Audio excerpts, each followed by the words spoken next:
I did.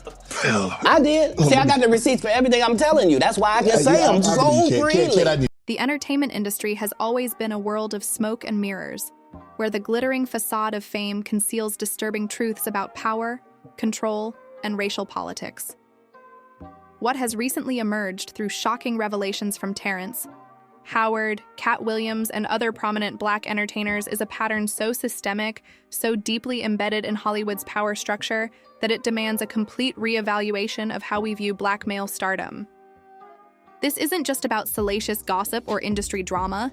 It's about exposing a decades-long campaign to emasculate Black male performers as a condition for success, and the severe consequences for those who refuse to comply.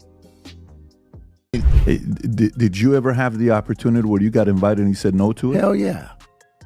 What was the consequences when you said no? Puffy invited me for weeks, asking me to come and teach him how to, wanted me to be his acting coach. And my assistant was like, he wants to hang out with you next week. And I was like, for what? He's like, I think he's trying to That's what my assistant. When Terrence Howard sat down for a recent podcast interview, few could have anticipated the bombshell he was about to drop. With the same unflinching honesty that characterized his portrayal of Lucius Lyon on Empire, Howard revealed that Sean Diddy Combs had spent weeks attempting to lure him into private meetings under the pretense of needing acting coaching. He invited me for weeks, Howard disclosed, his voice carrying a mix of disbelief and resignation. But when Howard's assistant warned him about Diddy's true intentions, the actor's response was immediate and unequivocal. Hell no. What followed was perhaps the most damning indictment of all. When you give up your manhood, I've never seen somebody recover from it. This statement didn't emerge in a vacuum. It came on the heels of Katt Williams' Explosive Club Shay Shay interview, where the comedian had made nearly identical claims about Diddy's so-called freak-offs and the culture of compromised masculinity in Hollywood. Hey, did you ever have the opportunity where you got invited and you said no to it? Hell yeah. What was the consequences when you said no? Puffy invited me for weeks, asking me to come and teach him how to, wanted me to be his acting coach. And my assistant was like, he wants to hang out with you next week. And I was like, for what? He's like, I think he's trying to That's what my The eerie similarity between Howard's and Williams's accounts suggests something far more troubling than isolated incidents. It points to an entrenched system with established patterns of behavior. To understand the full weight of these revelations, we must examine Hollywood's long history of manipulating Black male identity.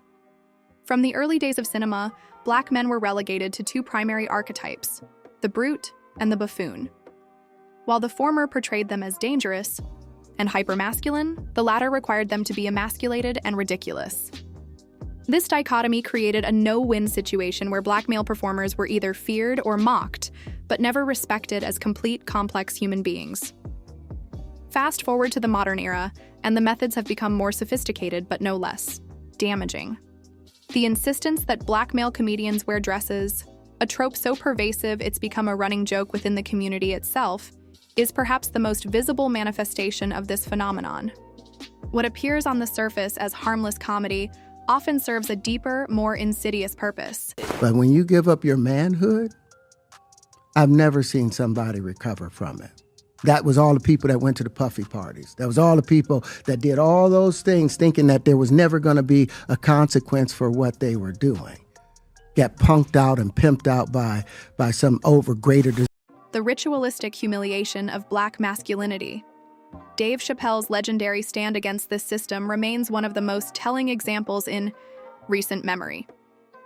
At the absolute peak of his popularity, with Chappelle's show dominating cable ratings and a $50 million contract on the table, he walked away. The breaking point came when producers insisted he wear a dress for a skit that didn't require it creatively. They come in my trailer talking about, Dave, you've got this hilarious scene where you dress as a prostitute, Chappelle recalled years later during an interview. His refusal was met with gaslighting and veiled threats about budgets and schedules. What Chappelle recognized in that moment was far bigger than one bad sketch. Why all these brothers gotta wear a dress? He asked pointedly. The question cut to the heart of an uncomfortable truth about how Black male comedians are routinely pushed into emasculating roles. From Richard Pryor in The Toy to Martin, Lawrence in Big Mama's House, Eddie Murphy in Norbit, and even recent examples like Tyler Perry's Medea franchise, the pattern is undeniable and inescapable.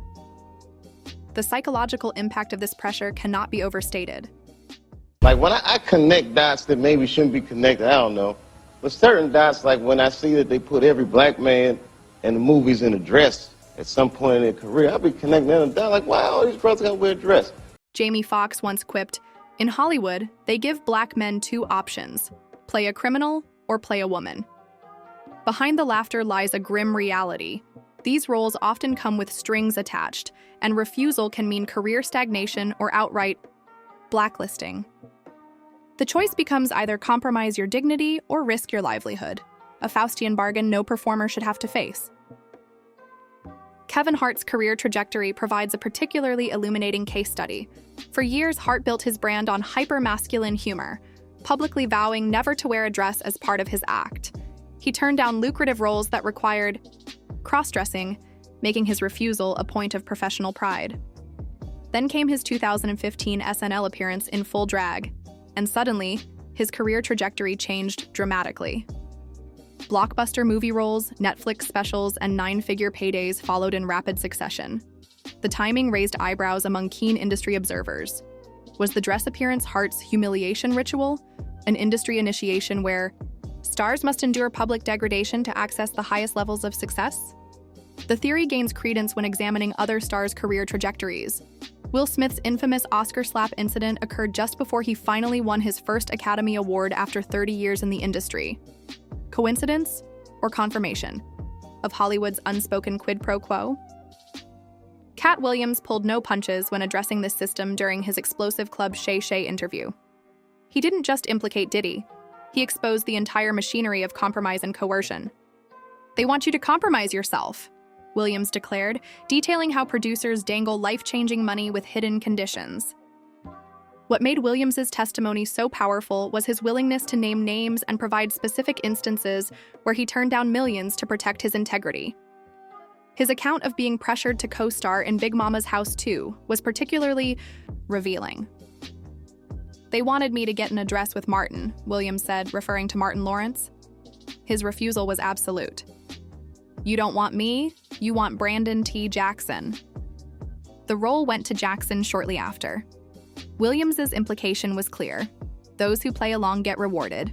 Those who don't get replaced. Perhaps Williams's most damning claim was that this system explains why so many black male stars suddenly vanish at their peak. This happened to me. I'm doing a movie with Martin. Yeah. The movie's going good. So I walk in a trailer. I'm like, man, this must be the wrong trailer because there's a dress in here. They come in. The writer comes in. I think he's the writer. He's like, "Dave, listen, we got this hilarious scene where Martin's sneaking out of jail. So he disguises you as a prostitute. And he put this dress on. And, what? A prostitute? Nah, I'm not doing that. I don't feel comfortable with that." Where's Terrence Howard been since Empire? Williams asked rhetorically. Why did Dave go to Africa? Why is Monique blackballed? The pattern suggests an industry that punishes those who won't play, by its unwritten rules. Terrence Howard himself has been remarkably candid about the psychological toll of resisting this system. "Being a man comes with a curse in this society," he stated in one interview. "They want you weak, compliant, and willing to humiliate yourself for a check." His comments about Hollywood, removing your chromosomes to fit their story, may sound hyperbolic, but they align disturbingly with the experiences shared by Chappelle, Williams, and others. The common thread in all these stories is power, who has it, and how it's wielded against black entertainers. The dress demands, the humiliating skits, the pressure to participate in compromising situations. They're all tools to assert control. As Williams bluntly put it, they want to see if they can make you do it. Those who resist often find themselves marginalized, while those who comply get rewarded. That should have been in the discussion. What? You don't feel comfortable with it? I mean, it's a hilarious bit. All the greats have done it. So, well, if all the greats have done it, it's kind of hacky, right? You're right. So why don't we just not do it? Because I don't feel comfortable wearing a dress. Oh, come on, Dave, listen, we got it all set up. We're supposed to shoot. Every minute you waste costs this much money. You know, the pressure comes in. He said, I'm not wearing no dress, man. I'm funnier than a dress. Just give me something funny to say. But at what cost to their dignity and mental health? This pattern extends far beyond comedy into music and broader entertainment. Rappers suddenly switching their image to more effeminate styles after signing major deals. Actors known for tough guy roles inexplicably taking on parts that undermine their masculinity. The frequency of these transitions suggests something more calculated than mere career evolution. The psychological impact on black male stars cannot be overstated. Imagine building your career on authenticity, only to have the industry demand you undermine that very identity for continued success. The cognitive dissonance explains why so many, from Chappelle to Howard to Williams, have chosen to walk away from massive paydays rather than compromise. As Howard articulated, "My daddy taught me never take the vertebrae out of your back or the bass out of your voice." What makes the current moment different is that the silence is breaking.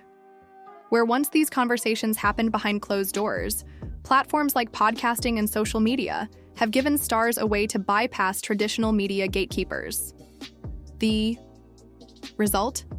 An unprecedented flood of testimonials that collectively paint a damning portrait of Hollywood's underbelly. The implications extend far beyond celebrity gossip. This is about how black masculinity is commodified, controlled, and ultimately crushed in entertainment. It's about the price of fame and who gets to set that price. Most importantly, it's about whether the next generation of black male stars will have to face the same Faustian bargains as their predecessors. As more stars come forward, the industry's usual tactics, ignoring, discrediting, or blacklisting, become increasingly difficult to maintain. I don't even wear no dress to be funny. What am I, Milton Berle? You know, we're going like this. And then finally he's like, and he leaves. And then like the director comes, Dave, it really would be great if you wear the dress. What is wrong? What is this, Brokeback Mountain in here? So then,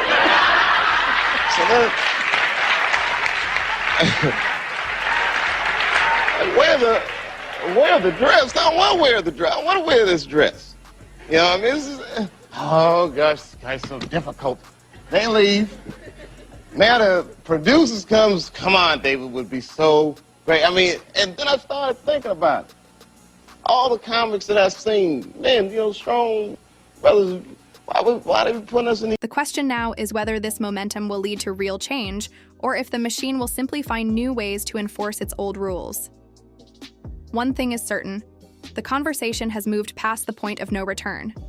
The curtain has been pulled back, and what's revealed should concern anyone who cares about authentic representation in media.